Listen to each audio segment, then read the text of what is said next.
Throughout history, Rhode Islanders have had a dynamic relationship with nature. Our economy was built on it, our heritage shaped by it, and the health and success of our communities depend on it.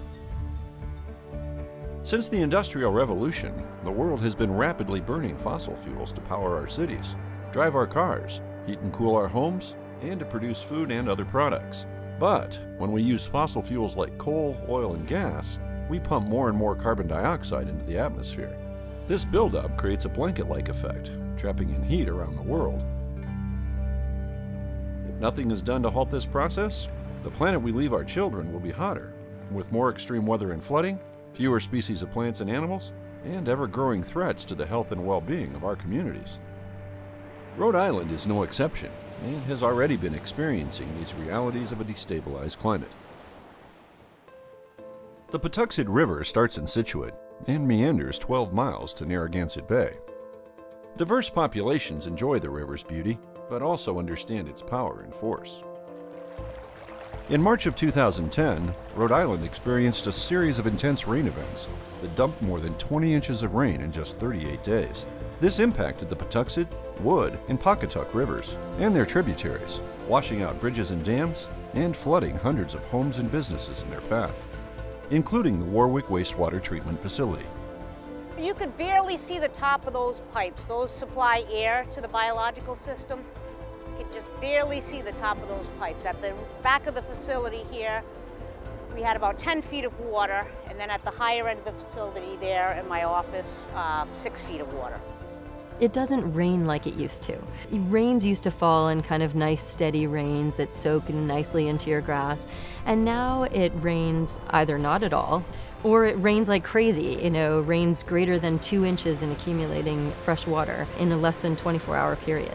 And that's what we call an extreme rain event. Submerged under floodwaters, the Warwick Wastewater Treatment Facility was forced to evacuate. It would take weeks before the staff reclaimed operational control of the plant and incoming sewage could be treated properly. For the first time, Janine found herself in uncharted waters. I've been in this business for about 20 years now, and it wasn't until the 2010 flood that I had to deal with FEMA, a federally declared disaster, and I think at some point the regulators will force us to look at longer planning cycles. We're working on protecting this facility better, and when we plan, instead of a 20-year time frame that we normally would look at when we're doing facilities plans, you need to be thinking like 50, 100 years out. And what's this city going to look like with its 39 miles of coastline in 50 years? Severe rain events and inland flooding are not the only water problems Rhode Islanders are dealing with. Coastal cities and towns are experiencing sea level rise, erosion, stronger storms, and higher storm surges, leaving these communities environmentally and economically vulnerable. In October 2012, Superstorm Sandy hit Rhode Island, and the results were destructive. The first time I drove down Atlantic Avenue after the storm, it was so overwhelming and so depressing, and it just seemed like this mammoth task that how on earth is this community going to be able to come back from this. 29 of our businesses along the shore were completely devastated. There was a police officer down here on property, and he was texting the pictures, and it was kind of just like, you didn't know what you were looking at. I was looking and I was like, what is this? And he put a sad face and he was like, this is Patty's.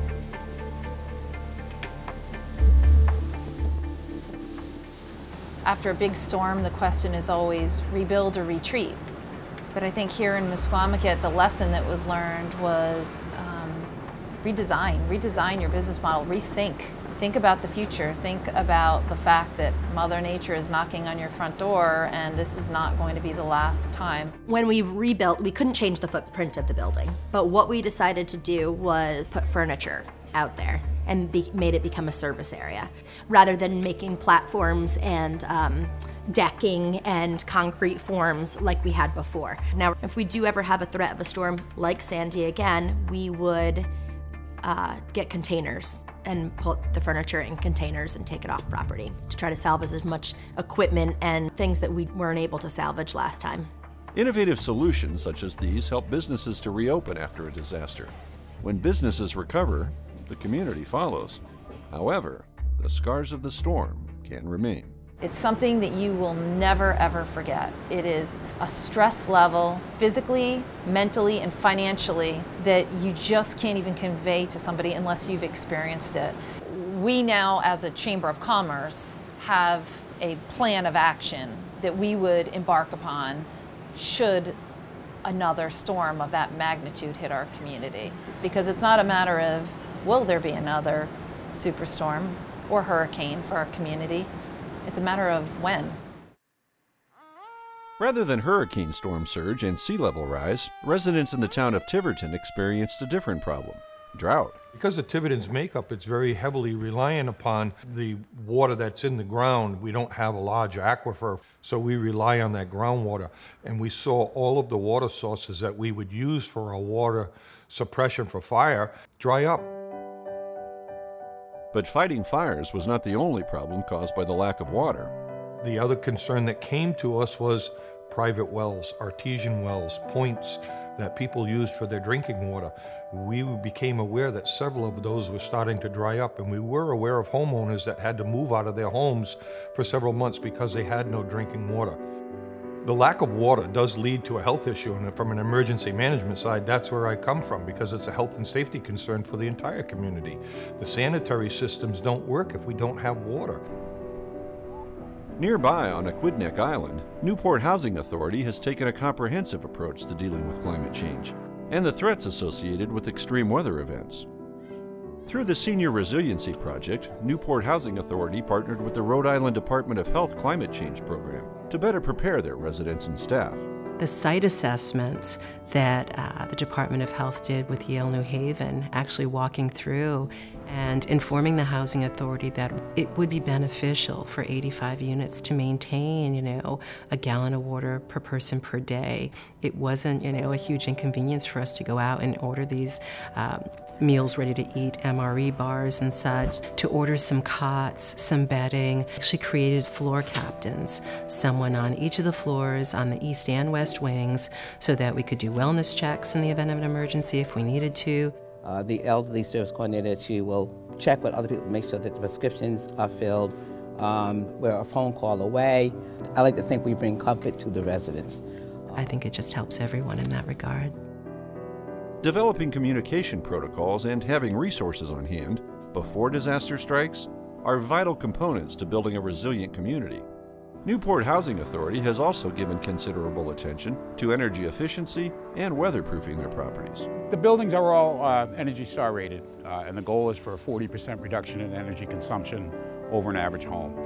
So they've got a combination of blown-in cellulose, there's some sprayed-in foam.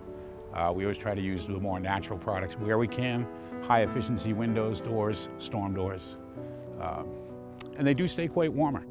While reducing their fossil fuel usage, Newport Housing Authority is saving money and protecting the health and safety of their residents. In addition to planning for extreme temperatures, they are also preparing for periods of intense rain and prolonged drought. Another typical drainage feature you see is swale. It helps to catch the runoff from the hill, gets it into the storm drain system, slows it down a little bit. All the grass that you see around, the evergreens, all tend to be drought resistant. So we do not have watering systems, so everything relies on rainfall.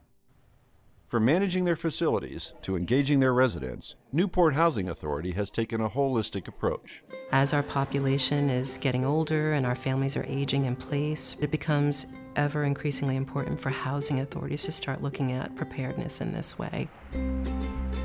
Today, Rhode Islanders are thinking differently about the path forward. Residents, business owners, and municipalities have already begun to creatively address climate change.